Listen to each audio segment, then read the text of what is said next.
Within the heart of a fractured 11th century Spain, a young knight named Rodrigo Díaz de Vivar began his ascent.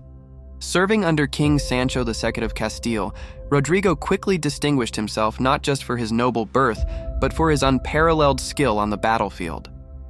From his earliest campaigns, his tactical brilliance and personal valor were evident. He earned the respect of his comrades and the attention of his king, demonstrating a natural talent for warfare that set him apart.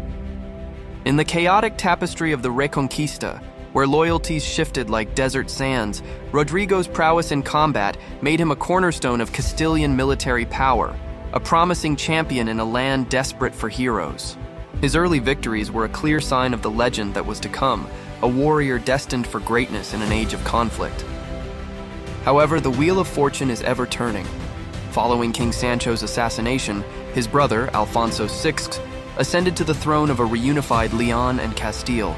The court of the new king was a viper's nest of intrigue and suspicion. Jealous nobles, envious of Rodrigo's fame and influence, whispered poison into the king's ear, accusing the champion of disloyalty. Swayed by these machinations, King Alfonso made a fateful decision. He banished his most formidable warrior. The decree was a crushing blow.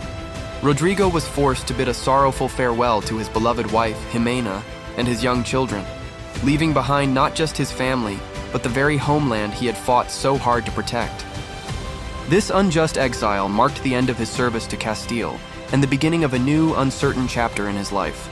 Cast out but not broken, Rodrigo Díaz de Vivar, now known by the honorific El Cid, the Lord, forged a new path. He offered his sword to the highest bidder, transforming himself into the most renowned mercenary commander of his time. He found employment in the service of the Moorish ruler of the Taifa of Zaragoza, Al-Mu'tamin.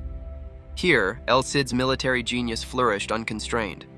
Leading the armies of Zaragoza, he achieved a series of breathtaking victories, paradoxically defending a Muslim kingdom against its rivals, which included both other Moorish states and Christian armies, even those sent by his former king, Alfonso. His reputation soared to legendary heights, his name inspiring both awe and terror across the Iberian Peninsula.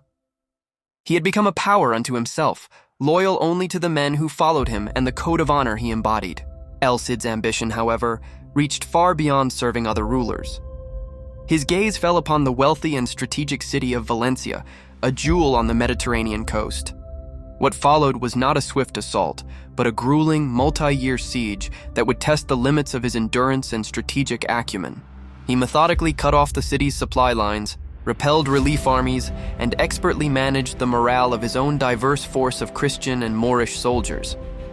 The siege was a masterclass in medieval warfare, showcasing his patience, logistical planning, and unyielding determination. After years of relentless pressure, Valencia finally fell in 1094. El Cid rode triumphantly into the city, not as a conqueror for a distant king, but as its sovereign ruler, carving out his own independent principality in a land torn by strife. In Valencia, El Cid ruled as a prince, establishing a brief but brilliant period of stability and cross-cultural governance. His final years were spent defending his hard-won city against repeated attempts by the Almoravids to reclaim it. But even legends must face their end.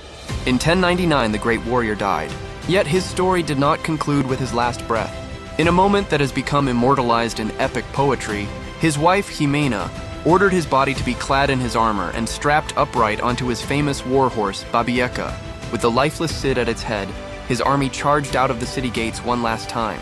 The terrifying, almost supernatural sight of their seemingly invincible leader routing the enemy secured a final, astonishing victory, cementing the immortal legend of Rodrigo Díaz de Vivar, El Cid Campeador.